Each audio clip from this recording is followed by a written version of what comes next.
This time on Road and Race, the Boxster 986 Buyer's Guide.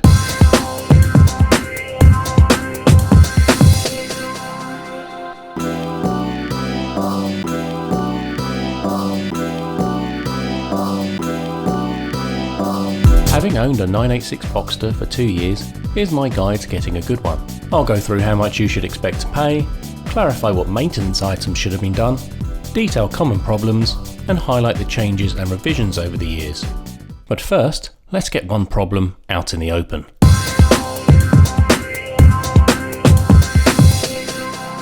Let's start with a big one.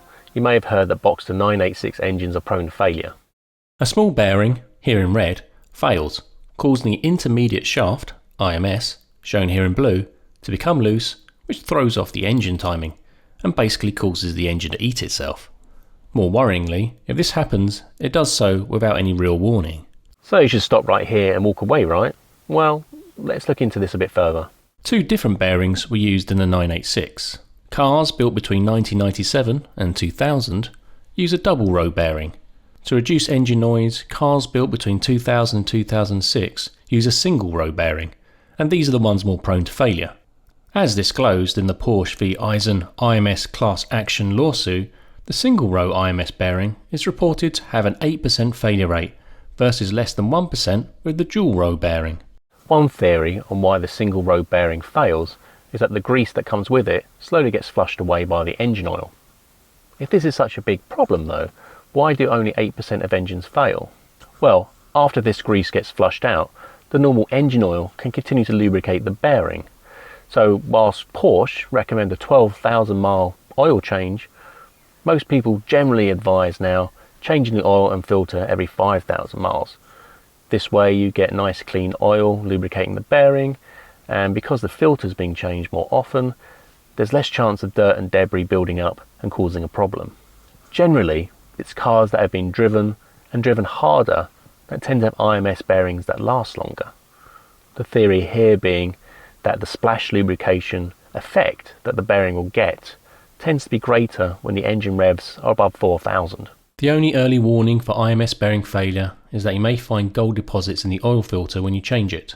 The actual bearing is nothing special, and a bearing specialist can sell you an identical automotive bearing for about £20. There are third-party solutions from companies such as EPS and Ellen Engineering, but these will set you back about £400. For peace of mind, you can have a local Porsche specialist replace the IMS bearing, but this will set you back about £1,200. The reason being is that it's very labour intensive to take the gearbox off. In reality, most people wait until the clutch needs replacing and they get all these things done at once. The 986 Boxster went through 4 engine revisions during its 7-year life. Initially, a 2.5 litre was offered, which was then replaced by a 2.7 3 years later. The 3.2 litre S version was also introduced in that year. Both engines got roughly a 10 bhp increase 3 years later. The 550 Spider Anniversary Limited Edition release in 2004 got a further 8 bhp bump. If you're considering the automatic Tiptronic gearbox, be aware that due to it being less efficient than the manual, you'll get less power at the wheels. There were many changes made during the life of the 986 Boxster, so I won't go into all of them now, but here are my highlights. The S versions have a slightly stiffer suspension, the larger brake calipers and drilled discs from the 996 Carrera, and a third radiator to help with cooling. It also has a slightly nicer interior, with leather replacing the laminated and artificial leather surfaces, and aluminium look handles, door sills, and centre console logo. The 2003 year and later models get a glass rear window instead of a plastic one. The brighter xenon, or as Porsche called them, Lightronic headlights were options, as were cruise control and stability control, so choose carefully when you're looking at second-hand options. Additionally, a 6-speaker option was available, which replaces the rear storage binnacle with 2 further speakers. My Boxster doesn't have any of these options, and personally, the only one I miss a little bit is cruise control. A Porsche specialist can retrofit this for you for about £500.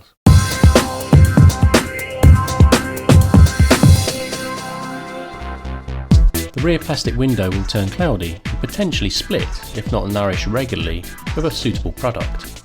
A new roof with a glass window is about £500 fitted. As the radiators are at the front of the car, they can get clogged with wet leaves and cause rust. Check for any leaks. The coolant tank can develop cracks over time, so check the boot carpet for dampness. Listen out for a loud popping noise at the end of the cycle as you close the roof. That means the roof is out of alignment and needs urgent attention. Check under the coolant and oil caps in the boot for the mayonnaise, the characteristic indicator of oil and water mixing. On the test drive, listen for creaking and clonking from the suspension. This will be worn bushes or shocks. To avoid damage to the roof, the door windows should drop a few millimetres when you open the door. If not, the micro switches have failed. It's normal for the Boxster's flat 6 engine to puff grey smoke on startup. Prolonged smoke, though, indicates that the oil-air separator needs replacing. Here's a simplified drawing of the rear of the engine with the gearbox removed. After time, the rear main seal, here in green, may leak, but this is fine, you just have to top up the engine oil periodically. It's a £10 part, so get it swapped out when you're replacing the clutch.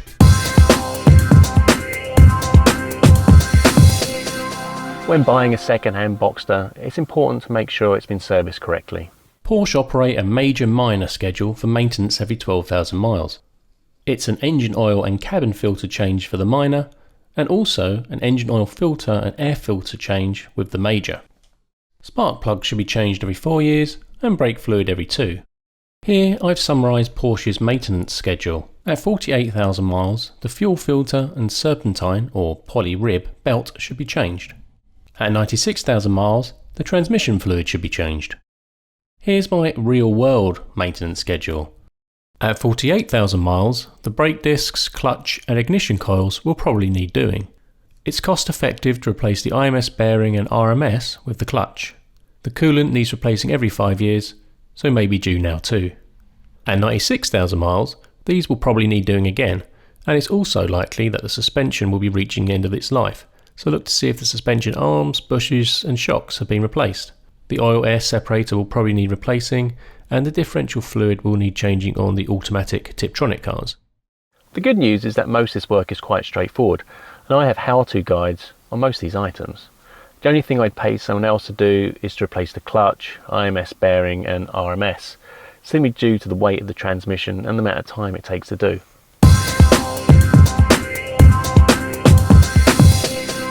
I've put together a table of a rough pricing guide of all 5 engine variants showing their price at both 50,000 and 100,000 miles.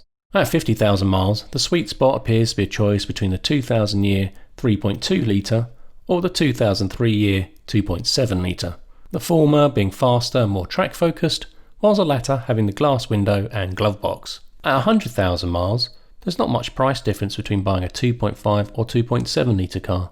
The difference here being that you are guaranteed the more reliable IMS bearing with the 2.5.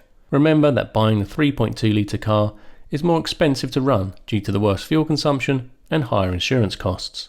Here's an estimated price guide to how much it will cost you in garage fees to get any maintenance work not yet done to the car completed. Worst case, you'll be looking at just under £4,000 on a 50,000 mile car and £8,000 on a 100,000 mile car to fix every missed item. Bear this in mind, as that 100,000 mile bargain may end up costing you more than a car with half the mileage if it needs work. So make sure you inspect the car's paperwork and find receipts for when repairs and maintenance were completed.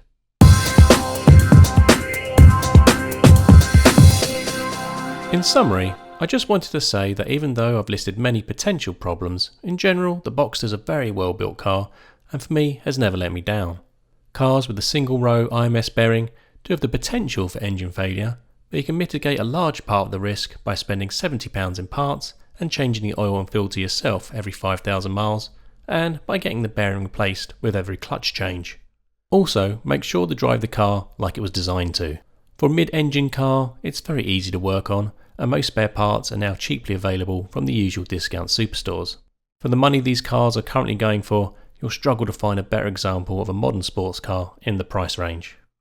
My best advice would be to try and buy your Boxster from a member of a popular Porsche forum. That way, you know that you're buying from someone who loved the car, and you'll also be able to look on forum posts to see what work they've done in the past. My favourite in the UK is Boxster.net, and in the US it's 986forum.com. Next time on Road and Race. Potentially reclaim lost horsepower by cleaning your throttle body and mass airflow sensor. If you found this video useful, please subscribe and hit the like button, as it really helps us make more shows. Click the suggested box at the top of the screen now to watch the next video in this series. Please feel free to get in touch by leaving a comment on this video, and you can keep up to date with us via our website, Facebook, Twitter or Instagram. Thanks for watching.